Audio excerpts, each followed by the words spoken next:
Bila dapat geran asal rumah, tanah LPPSA?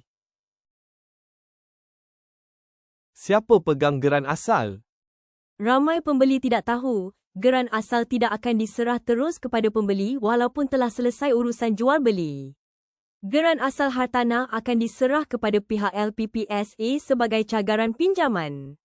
Ini adalah syarat wajib dalam pembiayaan LPPSA. Bila akan dapat geran asal tu?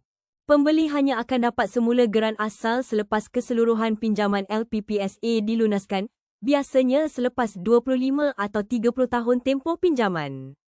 Pentingnya simpan dokumen lain, simpan salinan geran, perjanjian jual beli S&P dan dokumen penting lain baik-baik, ya. Ini jadi bukti pemilikan sah walaupun geran asal dipegang LPPSA. Kita jumpa lagi di perkongsian yang lain. Follow kami supaya anda tidak ketinggalan tips hartanah daripada kami.